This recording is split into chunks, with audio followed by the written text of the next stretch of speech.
Hello guys, hello Earth Signs, Gemini, Libra, and Aquarius. Welcome dito sa aking channel. Kapalar 888, welcome guys. Alamin natin kung anong messages, vibration, gabay, energy para sa inyong lahat. I hope na makuha mo ang energy, makuha mo yung message ngayong weekend, Saturday, Sunday. Earth Signs, Gemini, Libra, and Aquarius. Okay. Air signs, Gemini, Libra, and Aquarius.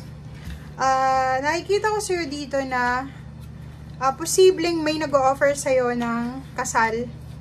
Okay? So, posibleng nag-o-offer siya sa'yo ng kasal. Matagal na kayo magkarelasyon. Kaso lang, hindi ka makapag-desisyon. So, this weekend, parang ang gagawin mo is kailangan mong mag-isip. Kailangan mong pag-isipan kung mag-a-agree ka ba, magsisay yes ka ba or no. And nakikita ko sa'yo dito, pwede din na may iba sa inyo dito kasi nasa tower na to eh. Nasa isang lugar ka na committed ka na. So, pwedeng may asawa ka na, kasal ka, tapos may gustong manligaw sa'yo and gusto niyang parang pumasok sa buhay mo, 'di ba? So, if ever na patulan mo siya, pwedeng masira itong foundation mo.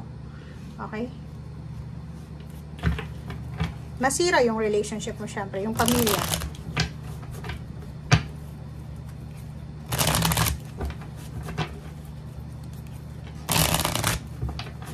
Or pwede din meron dito na galing siya sa isang relationship na sobrang hirap. Yung parang toxic na relationship, sinasaktan siya, battered girlfriend, battered wife, tapos hiwalay siya sa asawa, hiwalay sa karelasyon, tapos biglang may dumating na isang tao na tutulong sa kanya para makamove on, or tutulong sa kanya para makaalis siya sa sitwasyon, parang ganun.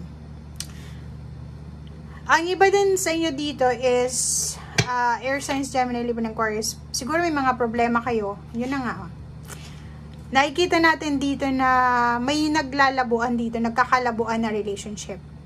Pwedeng may air signs dito na walang ginawa kundi umiyak ng umiyak, gabi-gabi, araw-araw, gabi siya. Kasi away ng away sila ng kanyang karelasyon, ng kanyang asawa, ng kanyang partner.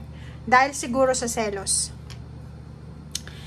Nakikita natin dito guys na yung iba sa inyo dyan, air signs, Gemini, Libra, and Aquarius, sobra kayong masipag. Ang dami-dami yung pinapasa na obligasyon. Kung makikita mo tong 10 of Wands, araw-gabi kang nagtatrabaho, or pwedeng ang dami-dami mong bills na binabayaran, marami kang obligasyon. It's either breadwinner ka, or pwedeng ikaw ay may asawa na, pero ikaw yung nagtataguyod sa pamilya. Gusto mong makaipon, pero imposible. Parang ganun ang mindset mo eh. 'Di ba? So, isa sa dahilan kung bakit ka umiiyak ngayong weekend na to, isa sa dahilan kung bakit ka nasasaktan is dahil nga ikaw lang yung nagtatrabaho sa pamilya, tapos makakatanggap ka ng call or text or chat na inaaway ka dahil sa kailangan nila ng pera, 'di ba? So, paano ka makakaipon? 'Di ba? Paano ka makakasave ng pera para sa importante or emergency bagay. So, nakikita natin yan ngayon. Nakikita ko sa'yo dito, ang dami-dami yung pinanghihinayangan. Pagod na pagod ka na eh. Parang isang air signs to na pagod na sa ginagawa nila eh. Ang dami nilang obligasyon, tingnan mo. Sobrang daming pera din pumasok sa buhay nila, pero wala silang nasisave, walang napuntahan yung pera kasi ang dami nilang binubuhay, ang dami nilang bills na binabayaran. Okay? Kung kaya't nanghihinayang ka sa ngayon. Sinasabi ng bara sa'yo dito na konting pasensya pa, konting tiis pa. Air signs, Gemini, Libra, and Aquarius, konting tiis pa kasi parating na yung satisfaction, yung celebration, yung endings, and new beginnings. Sinasabi ng bara sa inyo dito na parang gusto nyo nang i-give up. May mga plano kayo sa buhay. Unang plano nyo siguro makapagpahinga, makapag-save ng konting pera, makapag-celebrate man lang. And siguro this weekend, yun yung plano mo eh. Yung plano mo is makapagpahinga, tapos hindi ka makakapagpahinga. Kasi nga, kailangan mong kumayod ng kumayod eh. Siguro ang dami mong utang, marami kang utang, so kailangan mong magtiis. Kailangan magtiis, magtrabaho ng magtrabaho kasi wala eh, na ano ka eh, na nandyan ka na sa sitwasyon na yan. Okay? So, nakikita ko sa'yo dito na ang problema mo is pera. Pera yung problema mo. Relationship, ganun din. Gusto mong makaalis na dyan sa sitwasyon na yan. Yung parang, alam mo yun, trabaho ka ng trabaho. Every month ka nagtatrabaho, pero wala namang naiipon.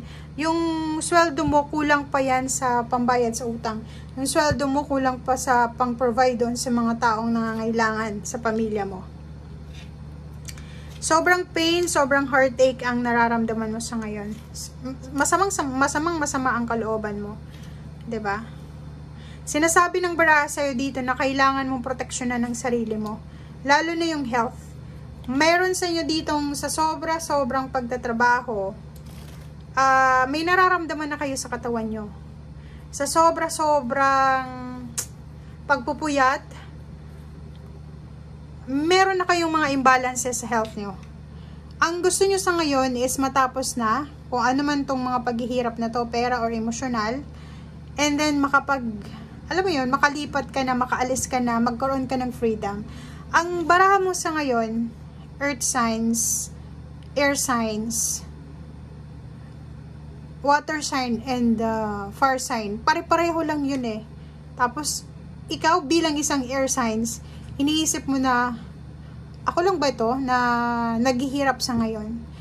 Huwag mong isipin yung ganun kasi lahat ng zodiac signs ngayon ay sobrang stressful yung situation nila. Lalo sa usaping pera. And hindi ka lang ngayon ang taong nag-iisang individual dito sa mundo na nahihirapan ka. Ang mas mahirap lang sa'yo kasi kombinasyon yun eh. Ikaw na yung nagpagod, ikaw na yung pumasa ng obligasyon, ikaw pa yung inaaway, ikaw pa yung sinasaktan emotionally, and yung iba physically. Yung iba sa inyo dito hindi na makaipon, hindi makabili ng kanilang mga personal needs, mga basic needs like yung mga pampaganda man lang, pampagupit or ganito ganyan kasi inuubos na sa buong pamilya. 'Di ba? Pagod na pagod ka na, pero wala kang magagawa eh. Parang ang nararamdaman mo sa weekend na to is parang nakatanim ka na dyan sa lugar na yan na anytime, wala kang freedom eh, parang ganun. So, yung gusto mo sa ngayon is makaalis na talaga. Gusto mong matapos na itong paghihirap na to, maka-move on ka na, makapagsimula ka na ng bagong buhay, or makaalis ka na, yung fully free ka na sa kung ano man na obligasyon na to. Okay? Thank you guys, and see you again. Bye!